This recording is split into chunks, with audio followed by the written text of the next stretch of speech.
Good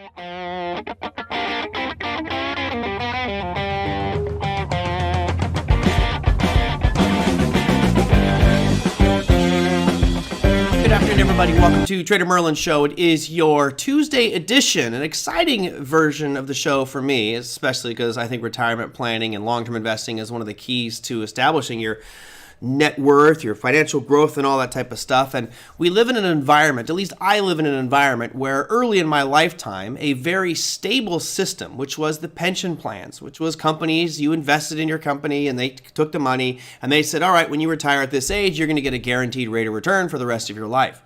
And then something happened in the late 70s, early 80s, which basically people started living longer. And the companies were faced with this conundrum of, well, shoot, our employees should have been dying by now, and we stopped paying this retirement or pension money to them. So the industry, as crafty as the financial world is, created a different model, which was the 401k IRA model. Instead of the company having the burden of giving you your money during retirement and making sure that all those payments were made and you had income streams, that focus was now moved from the business onto you.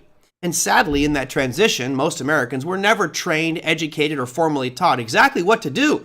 All of a sudden now I'm forced to pick a bunch of mutual funds that are being sold to me by a company that is probably making a boatload of money off of fees. I assume 100% of the risk. And of course, most 401k and pension plans, according to the statistics, really aren't working. So today might be an interesting topic for many of you who might be short on your retirement accounts or maybe haven't even started. We're going to do a different discussion as I normally talk about trading and investing. We'll talk a longer term picture here of how much do you really need in retirement? And the reason I wanted to talk about this topic is I think most people are taught just to save, and invest. But what exactly should you save? At what point do you look at your statements and say, I have enough money, I'm good from here on out? So Justin Krebs is joining me today to give us some insights and his thoughts on exactly what we need to do from a retirement perspective and how much money we need in retirement. Justin, how you doing? Good, Merlin. How are you doing? I'm fantastic. I'm excited for today. I have a feeling we're going to have some good quality discussions. That was a good opening right there, man. I liked it. You like that? You know, it's a true story. Like this was the job of companies, was to protect and save for their employees, and that was just too much of a burden. I get it. But I think when that shifted over, you know, when you sign up for a 401k plan at any company, it should be in that company's interest and also pushed by the Securities and Exchange Commission that everybody who files for a 401k has to take like a 2 or 3 day class on basic investing. That would just be prudent risk management for the companies and regulators. Yeah. Well, that's what's ironic is that you mentioned a lot of really good things and a lot of good points in there. And yeah, I think it's less than 7% of companies now offer a pension. Mm-hmm.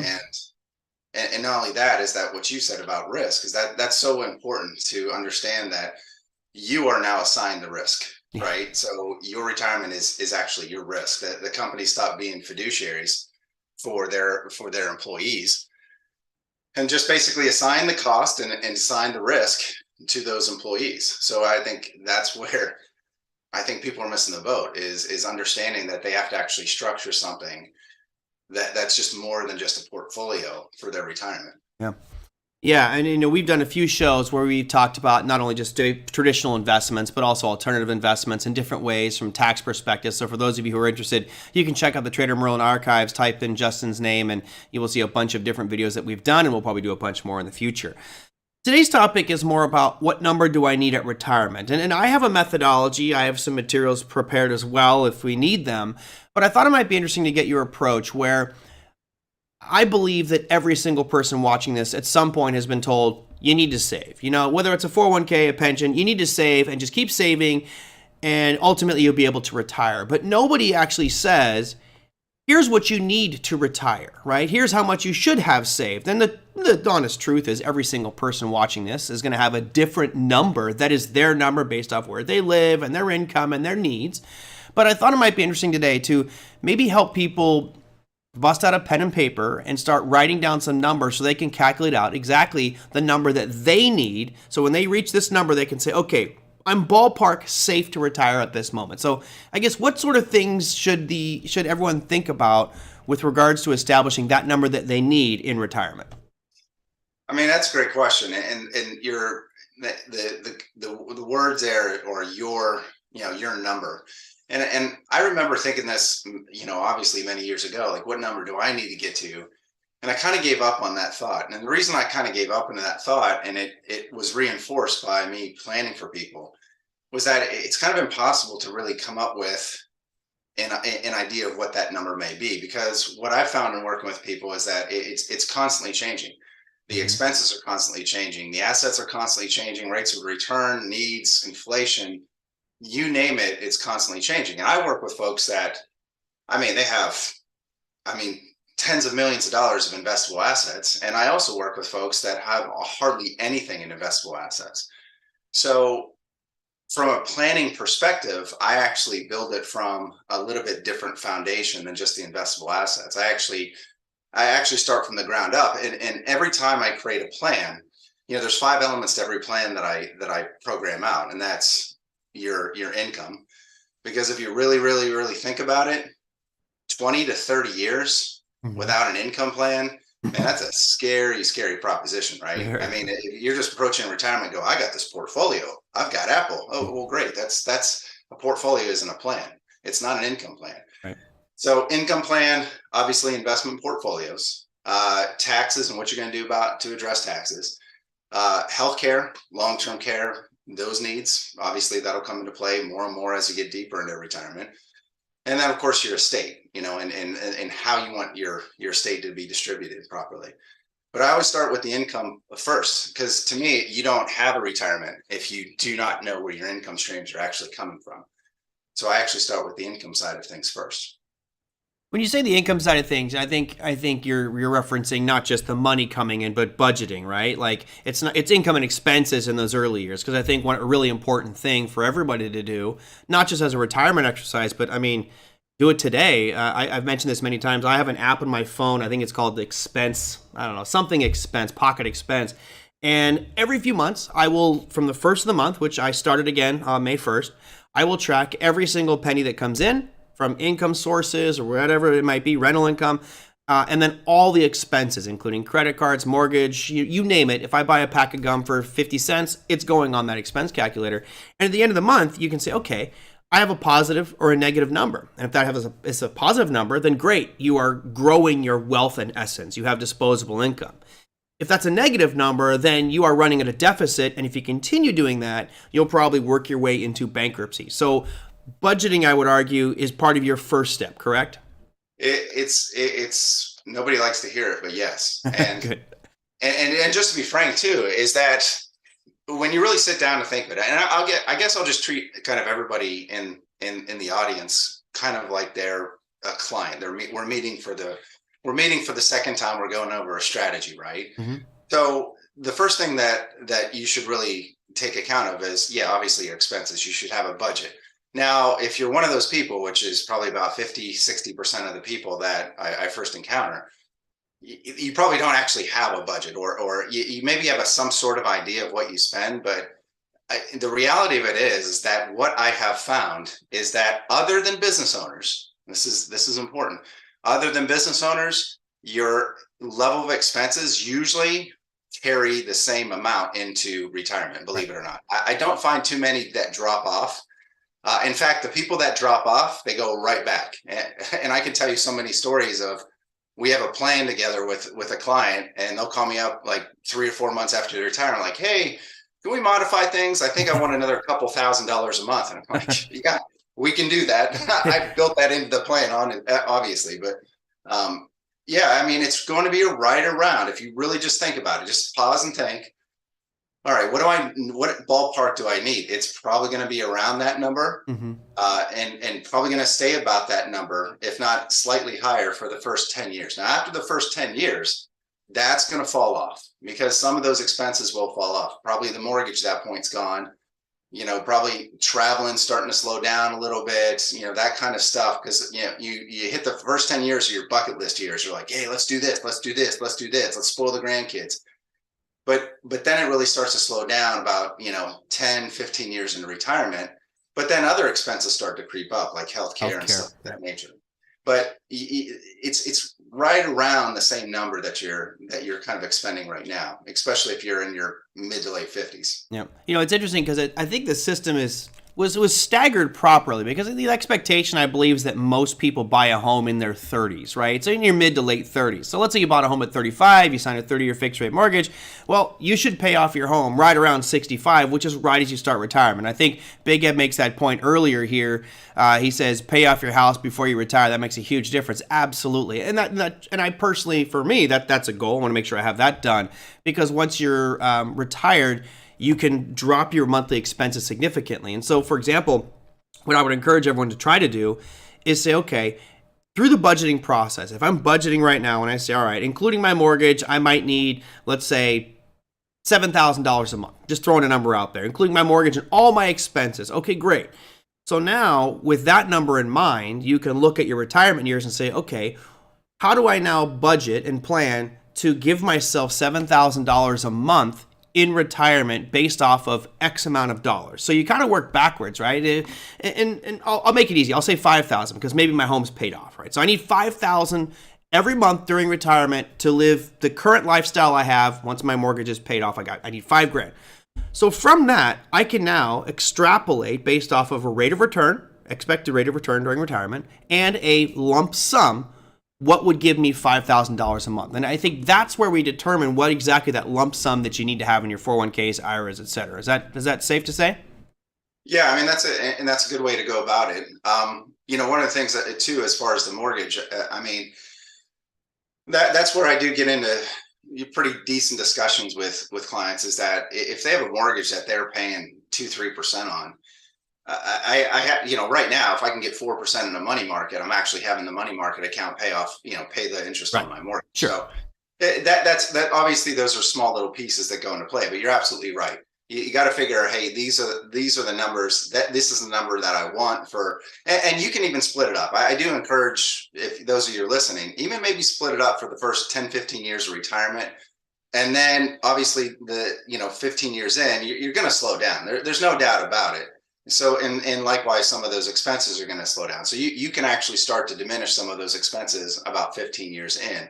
Obviously, that depends. If you're sitting there going, hey, I'm retiring when I'm 45. Okay, well, maybe you're adjusting things a little bit, more down the timeline. But yeah, so start with the expenses, right? And then my goals is that when I'm planning for somebody, what I want to try to do is I want to try to get 80 to 90, 80% or higher of those expenses covered by some sort of guaranteed income. Because I don't necessarily go the route of market assets yet. Now, market assets come into play, but I always pretend like, because there's real risk when you start pulling money from your accounts. Because if you have a few bad years to start, that's called the sequence of return risks, where you're not really recovering from that, because the market goes down 10%, plus you're pulling 50 grand from your account per year. Well, now you just dug yourself a deeper hole, right? Right. And that's harder to recover from. So I don't go to the market assets yet. I actually go to, all right, how can we cover 80 to 90% at least of my expenses on a month-to-month basis? And this is where, you and I were talking before, there to me, there's three guaranteed sources or near guaranteed sources of income. Obviously, you've got your private pensions. You've got pensions that companies offer. And again, nothing's 100%. I understand that, but it's as near to guarantee as possible. So private pension, you can create your own pension, which is, most obvious tool is an annuity, which now you're shifting the risk from the market assets to an insurance company, right? Just like you are doing in a regular pension. That's what a pension is. It's an annuity. So you got pension, you got annuity or private pension, or personal pension, and then of course you've got Social Security, which I know that a lot of folks thinking may not be there, but I mean, again, you and I were talking, and it's a stream of income that is the primary stream of income for 70 to 80 million baby boomers. I know Social Security is having its issues, but it's had its issues in the past, and I don't think that the changes that they make are really going to impact the baby boomers. I think we're going to have things like me and you, our retirement age is going to be, instead of 67 as full retirement age on Social Security, it might be pushed to 69, 70, right? we maybe tax more heavily. I think that's the obvious route to go for Social Security, is they're just going to tax Social Security benefits, it more. There's other things that they can do, but I think the approach of saying, hey, baby boomer, this $4,000 that you're going to get a month, hey, we're skimming that down to $3,000 a month. I think we're in a complete economic disaster if that actually happens. Mm-hmm. In our economy. So I do advocate, and I go through, okay, here's our sources of income, and we do Social Security maximization, because I do believe, let's just take whether Social Security is going to be there or not. I do believe it's one of the most powerful assets that you have, because think about it like this: it's the only asset that you're ever going to have that is backed up by the government, that is adjusted for cost of inflation, mm-hmm. that has a survivorship benefit to it, that is not dependent upon the market, and it is taxed, at least now, far more efficiently than anything outside of maybe a tax-free account like a Roth. So maximizing that is obviously one of the first priorities that I have, because whether or not or think of it like this too.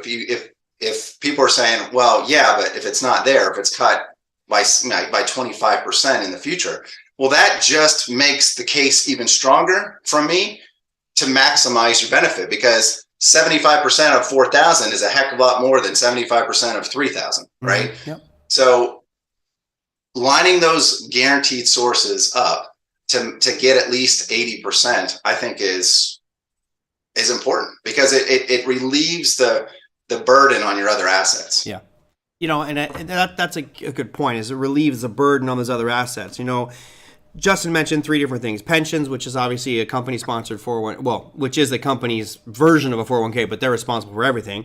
There's the annuity portion, which is something that you would set up. And some annuities are good, some annuities are bad. They're not for everybody. You got to do your research on them, but they can certainly help you generate a predetermined income stream. And that's what Justin's point that he was making there is, if I'm retiring and I know I need $5,000 a month to cover all my expenses and I'm good from here on out, okay, great. I'll get $1,500 from Social Security. Maybe I'll structure an annuity product where I'm going to get $1,000 a month. And now all of a sudden I'm left with $2,500 from the pension or finding alternative sources to get that income stream. That's key, because it removes the volatility and fluctuations from that retirement years. My calculations don't include a pension. My calculations don't include an annuity. And number one, my calculations do not include Social Security. And here's why. I don't have a pension. I'll never will have one. I might look at an annuity later on if it makes sense for me to allocate capital there and get that income stream.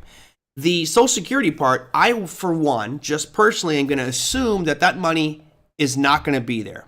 Right now it's $22 trillion worth of unfunded liabilities for Social Security, of $35 trillion worth of Medicare. There's some real heavy burdens there. And I could imagine them going to do the same thing that they did or are doing right now in France, which is, let's extend retirement a couple of years. We'll just tweet about it here in the U.S. because that's how we voice our disdain, and when we get pissed off, we just tweet about it. The Parisians actually go out in the street and start fighting. I don't know if you've watched that, but there's riots going on all over the place. So in my calculations, I want to make sure that I do not use Social Security at all, and here's why. If you expect to have Social Security and it's not there, you're kind of screwed. You're like, oh crap, how do I make up for this shortfall? But if you expect there to be no Social Security and it's there, it's like, awesome. Now I've really positioned myself in a very strong position having Social Security. So in my calculations, which I'll show you guys later on, I do not include Social Security, but Justin is absolutely right.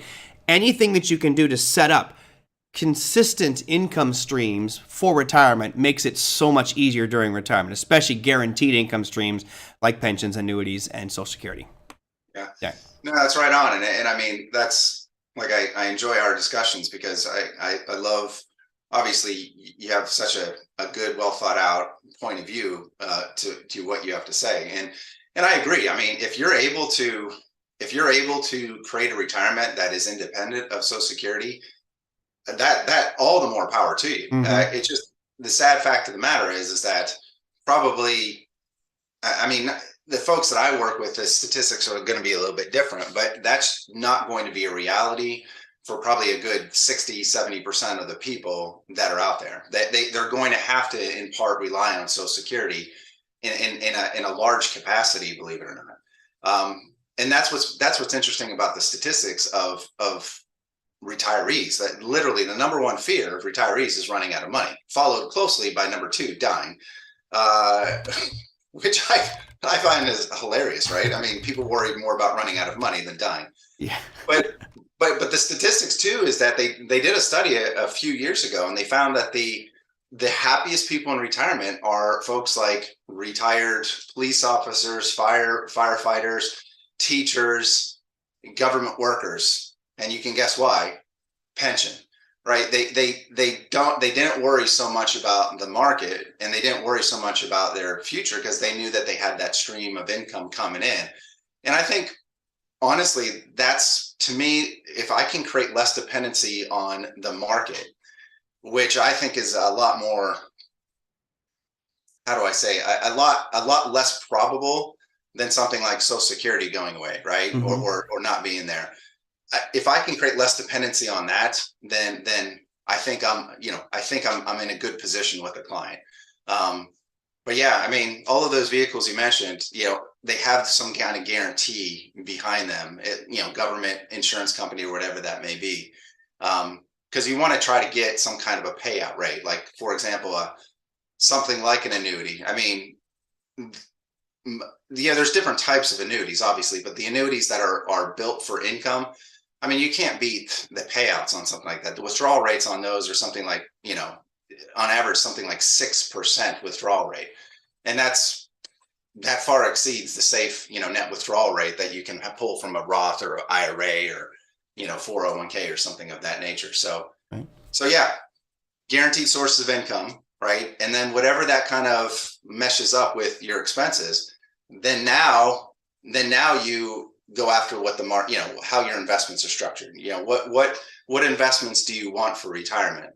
And typically that's going to be more conservative, like I think when most financial advisors or financial planning, when I was working for a firm, they were saying, okay, you're going to get 7 to 10% rate of return in your pre-retirement years, right? So let's just err on the side of caution, say 8%, which is the historical average of the S&P. Okay, fine. You're going to have up years, down years, but average over time should be around 8. And then the shift was, during your retirement years, you should anticipate about 4% rate of return in your retirement years. Is that safe assumption there? I mean, do you look at it differently than 4%? Yeah, and that's where I really hate, honestly, there's lots of things I love about what I do. There's lots of things I hate about what I do. And I hate that kind of mandatory, are you conservative? Are you aggressive? Right. That kind of, I don't even ask that. I ask, hopefully the SEC is not listening. I don't even ask that. I actually ask, what's your growth expectations for your account? Because I want to get to know, if somebody's 60 years old and they're sitting in front of me and they're like, hey, I want to get a plan for retirement. And I go, what's your growth? What do you have in mind for your growth expectations? And they're like, I think we should do 12% a year. No, I'm sorry. This is probably not the right planning session for you. Too aggressive. It's way to get that type of return. You have to be aggressive. Yep, exactly. I mean, there's no other ways about it, right? But if somebody comes in, they're like, okay, 8%, 7%. I usually hear about those numbers when you really boil it down. They're like 6, 7, 10. Sometimes they push it to 10. So then I go, okay, well, great. Then I ask the important question: how much of your money are you willing to lose? Mm-hmm. And that's a different, and that really, because what do you think people say when I first ask that question? Well, I what do you mean lose? I don't plan on losing anything. This is just going to grow. Right. So they'll tell me, I want an 8% rate of return. I don't want to lose anything. So then that's where the conversation really, gets deeper, because then I go, okay, no, realistically, in order, if you want to accomplish a 5, 6, I don't even care if it's 4%, you're going to have to take some risk, right? So if it's down 10%, so I actually try to get them to rate themselves like 1 to 10. If you're willing to lose 10%, you're a 9. That means that you want 90% of your money in some way not going to be lost, or in some way, not guaranteed, but some way protected. Right. So, but that's when the conversation really starts, because then you really start to find out, okay, well, a lot of folks, they want somewhere in the neighborhood of 5 to 8%. And they're usually not willing to give up more than about 10 to 15% is the average person anyway that I work with.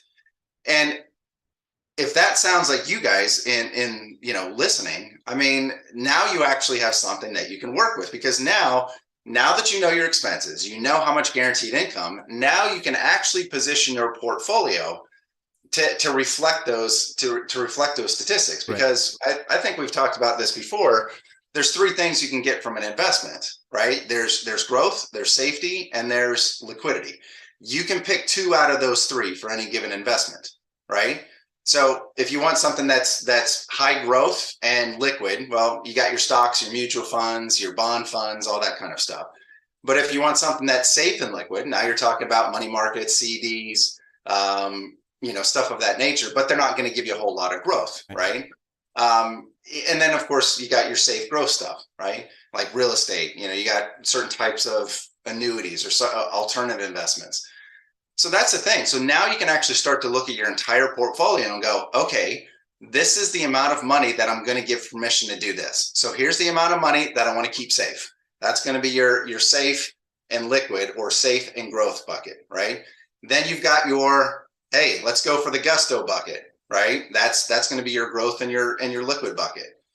And then then you've got your in-betweens where you can kind of move it back and forth, whether you need more income or whether you need more growth, and taking that approach now you're okay, because you're giving each bucket permission to do something. Right. So if you say, hey, I've got $1 million, I want my foundation, my safety, I want that to be $600,000. I don't ever want to lose any more. I can live off $600,000. I don't want to go below 600. So now you put those into assets that are backed up, that are safe, that have some kind of guarantees to them. Then you go, okay, well, I'm going to put $300,000 into, kind of the risk bucket, right? The growth bucket. Right. But don't be surprised a year from now that portion is going to be all over the place, right? With growth comes volatility. So you're just giving permission to each part of your portfolio to do certain things. And when you combine it in that way, now you can accomplish all three of those things. You can accomplish liquidity, safety, and growth by diversifying properly with, in that way. Yeah, and the important part here, and I get this all the time, is you get people who go, well, if I just bought the S&P, it was up 25% last year. Yeah, okay, or, it wasn't up 25% last year, but just as a reference point. Oh, yeah, it was up X, percent last year. I would have gotten all that, but because I'm in these three different buckets, now I only made 12%, and the market was up 25%. So I'm just going to buy the S&P. Well, come to find out that the next year the S&P drops 35%, and those other two positions that you would have had as a hedge would have actually kept you positive rate of return. So, you're going to give away some of it. When you look at if this was a sine wave, going up and down, what Justin's talking about is critical, because when you're in your 20s and 30s, you can allow yourself to have those absolute peaks and troughs of that sine wave. That's time is on your side. But now that you're retiring, you have to find a way to mitigate those peaks and valleys as much as possible to keep that volatility down. And that's the diversification there, the diversifiable assets and hedging to some extent, which I think disappoints people, because you look at the news, oh, the market did 40% last year. Like, oh man, I only made 12.5%. You're retired. You made 12.5%. That's great. Good for you. But you also didn't expose yourself to too much risk, which is, I think most people don't think about that in retirement years. And that's really truly the problem. I mean, it's human nature, because if you have all $1 million in the market, well, what's going to happen? The market's down 10%, market's down 15, market's down 20, market's down 30. Now you've got 700,000. You're thinking to yourself, you're looking at your spouse and you're going, oh crap, right? We wanted to live off $1 million. We got 700,000 now. At some point, you're going to say, hey, I don't want this to go to 500,000. Right. So what do? Out. And that's exactly when the next year the market goes up, rips up 30%, and you're not in there. And then you have this foolish notion of, now I've got to get back in, and you get back in, and then the market drops. Well, if you divide it up into buckets, let's just call it safe bucket and growth bucket, right? They say it's 50-50. If you've got half of your money protected and the market goes down 10, 20, right? Now you're not really in panic mode, right? Because you're going, okay, half of our money is still 100% protected. Right. So then that gives you some staying power. It gives you some confidence in a plan that otherwise is just volatility. Because I always point out the fact of what's different from the last 30 years than what's going to be in the next 30 years. And it's like, I bring up the analogy of a roller coaster. Like I bet you everybody listening probably loved roller coasters when you were 20. Mm-hmm. You probably don't like the roller coaster now that you're 60. And that's the market environment. You want to be able to enjoy a retirement. And the way to enjoy retirement is by giving, it's like a company. You're giving each dollar bill that you have, your buckets of money, a job. And that's their job, right? And your job is to just figure out, you're the manager. You're saying, hey, each of these buckets have these jobs to do, and just make sure that they do them. That's all. Mm-hmm. So it's okay to have a little bit here, a little bit there, right? Doing different things. It's not shameful that you didn't, make 13% last year when the market was down 19%, right? You're playing a foolish game if you're just thinking all in returns. Right. You don't have any retirement calculators, do you, on your site? I was over here. I'm looking at theproactiveinvestor.com, which is his website. You guys can find out more information there on anything. But do you have any retirement calculators, or is it just more of a consultation thing? It's more of a consultation thing, because I actually have this retirement software that it literally calculates everything. I just have to get the inputs in order to do it, and it calculates everything from taxes to returns to inflation. I mean, it's actually pretty incredible, and it does all that. I just have to make sure that I have the right inputs in there, and get the right goals too. Is like, actually one of the things I think we left out on our market discussion is, what do you want your market returns to be? Do you want them to be variable? Do you like, so for example, let's say you got 80% of your income taken care of, or your expenses taken care of. Well, now you turn to the market. So how do you get that remaining 20%? Well, do you want to get it through growth? Do you want to get it through dividends, right? Or some more income or yield, right? And if you want yield, do you want that yield to be more dependable? Do you want it to be variable? Because you could go the bond route and structure bond ladders to make it more dependable, or you could go the dividend from a stock or other investments that pay similar type dividends. It just depends on what everybody truly wants and what their goals are, because there is no formula. There's just a plan. There's just a process to go through, and everybody has their different little tweaks. It's like those storybooks, right? You can pick the ending. It gets to a chapter and you can pick which decision that the character made. Yep. And then you go to a different part of the book and see how it ended. So I like those books. They're good. I love them. I used to read those things all the time when I was a kid.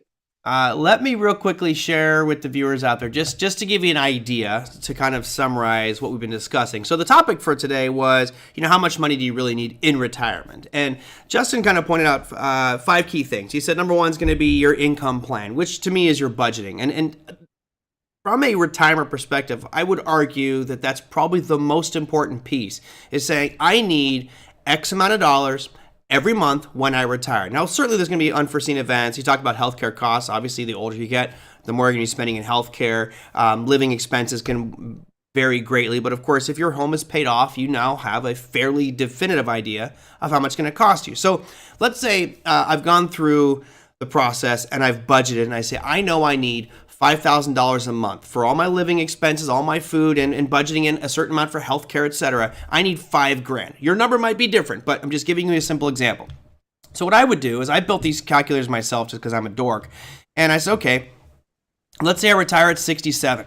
And let's just lower this number here and say I've got $500,000 saved up. So there's 500,000. Oop, that's 5 million. That would be nice for most people to have 5 million saved up. But you're going to put in $500,000 here, and I'm earning 4% per year. I don't know why this calculation looks wrong all of a sudden. That's kind of bizarre. Great. Now I do this example and my chart is not going to work for you guys.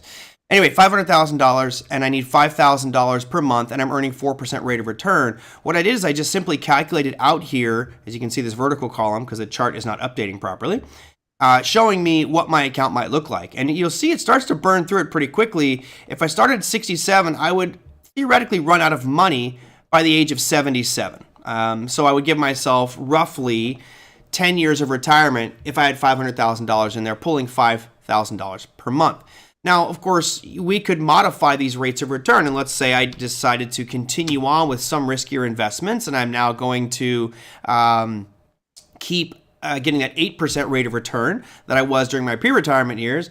Now, all of a sudden, that number lasts me all the way to, looks to be about 80. So I gained another 3 years by bumping up my rate of return from 4 to 8%. So obviously, the goal is going to be to find a level of income that will allow you to not draw down. And of course, the number here for in this example is 30x. So 30 times your monthly needs would basically not drop down your retirement funds at all. So if I need a $5,000 a month at 4% rate of return interest, I need $1.5 million. Therefore, I wouldn't really be taking a dent in my retirement account at all, would just stay horizontal. Of course, that does not include taxes, and that includes no Social Security, does not include any other factors. But I wanted to kind of say, don't forget about taxes. Don't forget about taxes. It's certainly a big part, but this at least gives you a ballpark idea of, okay, I need X amount of dollars. And let's say you had $1 million in there. All right, so here's $1 million. All right, that's 100,000. I got to figure out how to get my numbers right. Here's $1 million. God, 10 million. Try to do this live. That basically means I would run out of money to right around 94. So, okay, fine, that might be good for you, but we can adjust these numbers, basically figuring out what our account needs to be, that end number at 67, plus the monthly withdrawal, plus your rate of return. Those three variables will determine how long this piece goes on, and yes, we have to take into consideration taxes as well. But I wanted to share that because the topic was, how do we determine what we need in retirement? And to me, that's it. You need to look out there and say, this is how much I need per month. Here's the rate of return I'm expecting. What is my lump sum account in my IRA or whatever? And then I think you shift over to what Justin was talking about earlier, which is absolutely right, which is how do I take that, in this case, $1.5 million, break that up so I'm now getting consistent income streams and making my retirement year carefree? And one of the other things too about those calculators, they're really just linear, right? Yeah. They're not adjusting to obviously the ups and downs that can inevitably happen, like the sequence of return risk. But one of the numbers is that, like you were talking about a number earlier on in the show, and one of the things that I find people fall back on is that the 4% safe withdrawal rate, right? And what people don't know about that safe withdrawal rate is that it is adjusted for inflation, but it is not adjusted for taxes, or it's not adjusted for, well, obviously not adjusted for taxes, but the main things, it's not adjusted for fees, and it's not adjusted obviously for probabilities. In other words, the 4% rule basically states, hey, if I take 4% out of my account, given average rates of return, that I should have a 80 to 85% probability of making it until I believe it's age 90 for the next 25 years or something of that nature. Well, the problem is that some people are going to live longer than that. And also too, some people want a greater than an 80 to 85% probability. So if you want more like a 90 to 95% probability, then the number actually goes down to about, let's say about I think it's like 3.4% or something of that nature.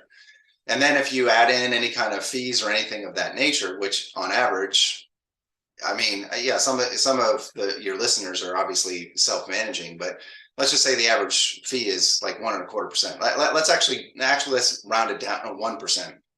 So your net safe withdrawal rate is going to be in the neighborhood of about 2.4%. So now all you have to do is reverse engineer, right? And say, okay, well, hey, 2.4%, out of, and I need $30,000 a year. Let's divide $30,000 a year by 2.4%. And that should give you your number, that net that you should need to kind of get you through the next 25 years with a 90 to 95% probability. Yeah. See, two things came through here. Raj says, what about inflation in your calculations? My calculation, Raj, did not have it. I was just doing ballpark numbers that makes it easy for you guys to do. Justin and his calculation, he's got software that does everything for it. So yes, his do calculate in inflation. Mine do not, because it was just rough and I made the spreadsheet like half hour ago. And by the way, that's why a budget's very important, because some things are really subject to inflation, other things are not. Margaret asked a really good question, and I think I know I have my opinion on it, but I'd love to get your take. She says, do you advise clients to move out of high tax states? So basically, are you saying people run away from California quickly, as Justin did? All the time. I tell them all the time, you need to get the heck out of California.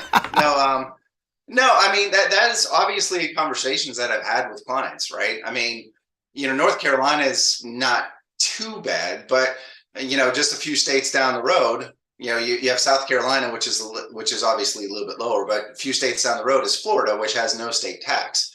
So, but it's Florida. But it's Florida. I mean, let's be honest here. You have no taxes, but it's Florida, folks. If you want to just type in Florida and then weird things, and you'll be entertained for hours on social media and YouTube. Florida is crazy. Anyway, sorry, I couldn't resist. So, I mean, that's legitimately, if you're really legitimately looking at, hey, I need to cut expenses somehow, that's obviously an option, right? I mean, but you got to do the math on it as far as moving, selling your home, what you can buy in the other states. But yeah, I mean, that can make a big difference. I think it's also what you're looking for in retirement, right? Because there's a new report came out today or a couple days ago that the best quality of life for retirement state is Boston, right? Go to Massachusetts, which sounds amazing, but I'll tell you what, I love Massachusetts. I think Boston is fantastic. However, I don't want to be stuck in my house for 7 months a year because it's so freaking cold and I cannot leave my house. So, I mean, if I was a financial advisor, I'd be going, hey, try Vietnam, try Thailand. You could live there for $2,000 a month like an absolute king, where $2,000 a month in the United States, I mean, where are you going to be? Alabama? It's you got to figure out what you want. If you want beaches, warm weather, yeah, Massachusetts ain't going to cut. Minnesota also is very high on a comfortable retirement place to live, but it's Minnesota. I know we got people here from Minnesota. No offense. I love it. It's just cold. My bones would be breaking up there. I want warmth. Forget about it. Boston in retirement, forget about it. Forget about it. But that's actually a real thing. I believe it or not, I distributing for a client the other day, and we actually withheld 12% Fed taxes and nearly 10% in state taxes. Mm-hmm. The state tax was just about as much as the Fed. Yeah, we got that out here in California. It's brutal. It's funny. I wanted to move over to Nevada just to save myself on taxes. You're losing friends, TraderMerlin. Margaret, I'm sorry. I love Boston. I love Minnesota. It's just cold. Retirement, right? I want to be able to walk every single day. It's too cold up there for me. No way. Different strokes for different folks, I guess. All right, Justin. I want to wrap things up here. We've been before I run out of time on the show, but thank you for coming on and give us some more insights into what people need to think about with regards to the number at retirement. You mentioned a couple key points here. I got them written down. He's talked about kind of 5 stages. Income. Make sure you have that income plan or your budgeting. Looking at number 2, once you have that, is what portfolio, what mix of instruments do I need to build to carry myself through the retirement years and get that rate of return that I need? He also talked about taxes, healthcare, and estate planning, which are obviously big considerations. And in that portfolio part, he mentioned stable sources of income, getting guaranteed sources of income, which, there's pensions, which, of course, we know those are a thing of the past. There's annuities, which a lot of you are going to go, oh, boo, hiss, annuities. Look, there's horrible annuity products that are misstructured. There's also good ones depending on your personal needs. So don't poo-poo them. Same thing with life insurance. I think there's some life insurance policies that are absolute trash. There's other ones that actually serve a purpose and can do well depending on your plan. So I'm not saying sign up for all of them right away, but think about them because there might be a need for them. And then the final piece there was Social Security, which again, I am of a belief that it needs to just go away from my planning. So when it does show up when I retire, it's a nice, pleasant surprise. So lots of things to think about. Hopefully some of you will start writing some numbers down and maybe modify plan. You're welcome to send me questions, which is easy at TraderMerlin@gmail.com. Or you can visit Justin's page over here, which is The Proactive Investor. He's got... he's not very active on social media, but he says he's got Instagram, he's got Facebook. You can email him there and do all kinds of things. He's got all kinds of... I don't do seminars, but you got consultations that you do with your customers as well, right? You do know what compliance, man. I mean, geez, I can have an idea and want to put it out, and a month later, then I can post it. that's Yeah. compliance for you. So Yeah, that's pretty bad. Unfortunately, you have that kind of compliance, but JP Morgan could get the deal of a lifetime and not have to worry about any sort of compliance. If you caught that one yesterday, that was just unbelievable. Crazy stuff. doing the little guy. And I know there's a guy out there, a good friend of mine. I met him. Actually, I've interviewed him once or twice. Dwight Traderman. Big Ed was asking me, what happened to Dwight Traderman? I haven't seen much of him in a while. Last time I heard or saw Dwight Traderman, he was just really down. Was eating a bunch of Twinkies. It was bad news for him. I don't know. He's off pretty depressed after losing his Globo gym. So nice. All right. Well, we'll see. Maybe he'll resurface one of these days. Anyway, Justin, thank you so much. I appreciate you coming on as always. We'll see you next month, my friend. All right, man. Thanks for having me on. All right. Take care. See ya.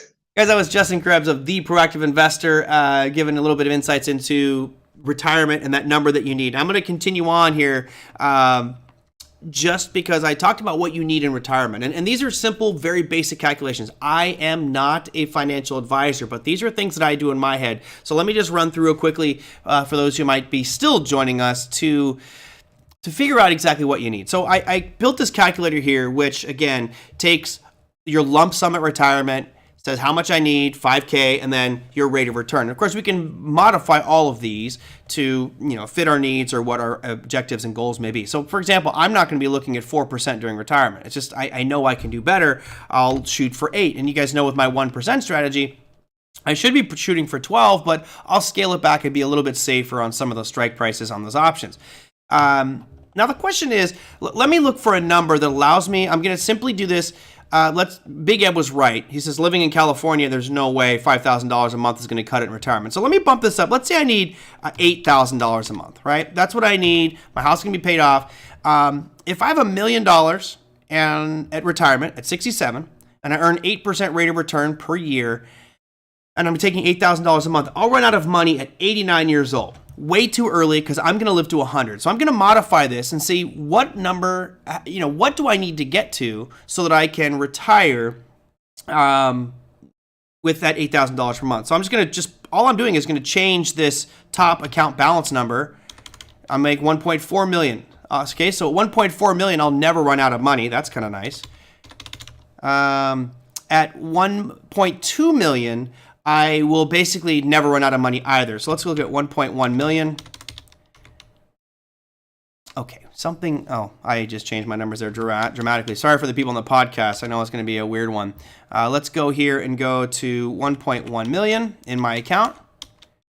And that basically makes me run out of money right around 97, right? So I know, based off that simple calculation, and I know it's not perfect because it doesn't take into consideration inflation or taxes, but I know ballpark that I need to have around 1.1 million should suffice me to live for a long time. So I created a second calculator here that says, okay, how do I get there, right? How do I get to that number? So you guys tell me what age. I need two numbers from you.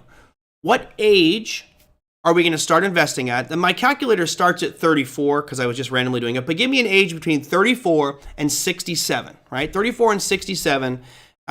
When do we want to start, right? Most people should start in their 20s. Like if you're watching this in your 20s right now, start today, start saving.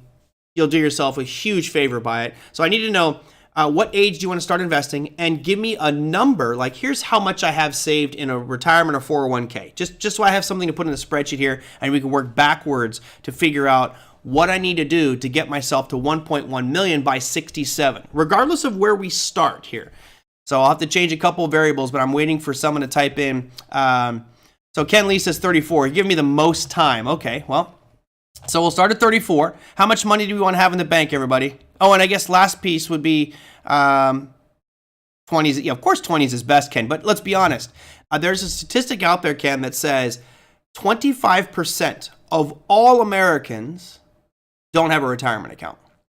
Nothing saved, nothing. That's scary as hell to me. That means that we're going to have a big shortfall when it comes to people retiring and a lot of people struggling through those years. So I'll do Dwight Whitney. Dwight gave me two numbers. He said 35 and 100 grand. So I'm going to move this calculation down here because that's my main calculation. Yes, I replaced that one. Oh, great. Now I messed up all my calculations. I thought I had this perfectly done.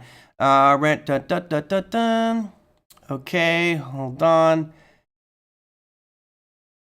Okay, and now I need to change this number to this number. Great, I can't figure out my calculations here. So never mind. We'll start at 34, sorry.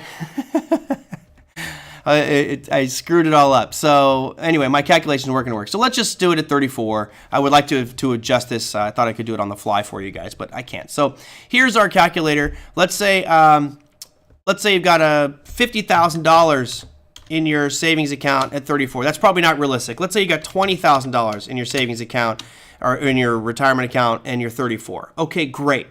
Now the question is, what do I have to contribute to get myself to that 1.1 million? So I'm going to go here, and you can see there's three numbers here. I'll put in monthly, MONTHHLY. So this is how much we're going to put in monthly, $100 a month. That's $1,200 a year. Most of you should be able to do that. But you can see if I earn 8% rate of return on average, I start with $20,000, I put in $100 a month, and I get 8% rate of return. At retirement at 67, I'd only have $500,000. So that's not going to cut it. What I need to do is start figuring out how much I now need to invest per month to get myself to 1.1 million. And it looks like roughly, let's call it $400, well, $375. $375 a month would get you to exactly 1.1 million. That's I think that most people would agree that $375 is actually rather doable. If it's not, you need to look at your personal finances, make some changes. But if you have a $20,000 retirement account at 34 and you put in $375 a month until 67, you would now have enough to retire on. So, one thing that's kind of fun to do, and I can't do it with my calculators because I just hand built these starting at 67. But, what if we retired at something like 50 years old? Now, this is where it's fun to play with these calculators and say, what if I put $1,000 a month in here at 34 years old?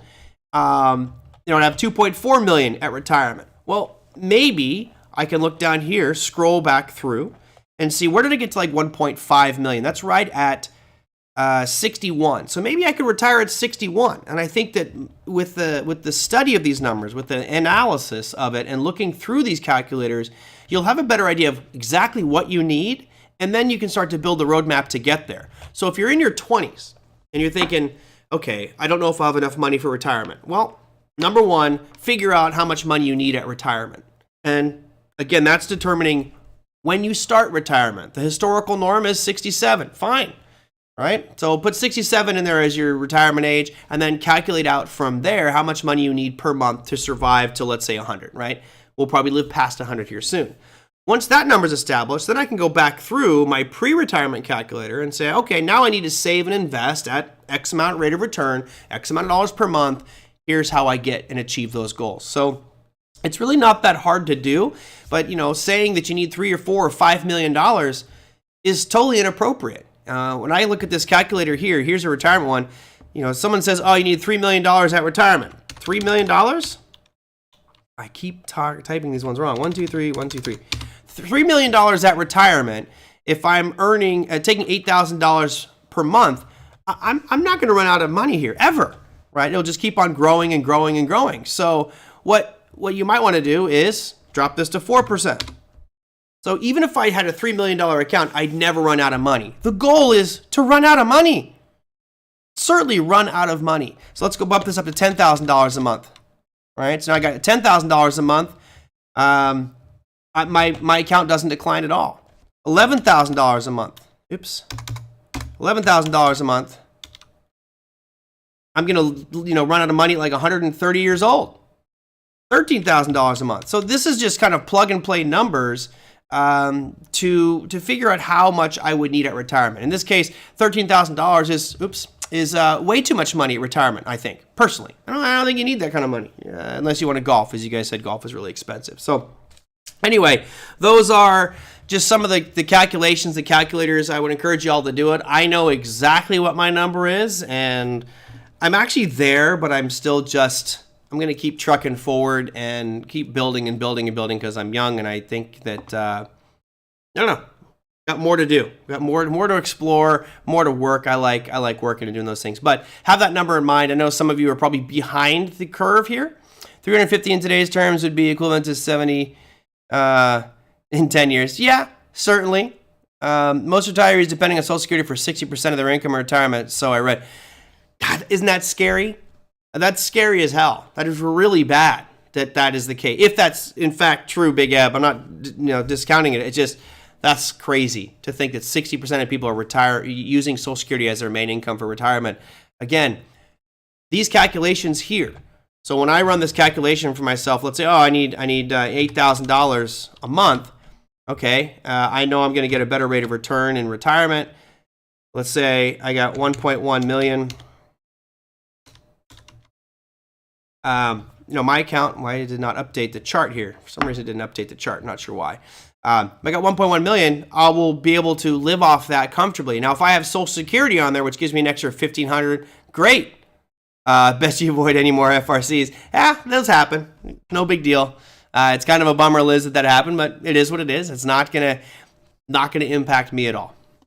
Not in the long run retirement accounts. Those are in trading and investment accounts, so that's fine. We'll make deal.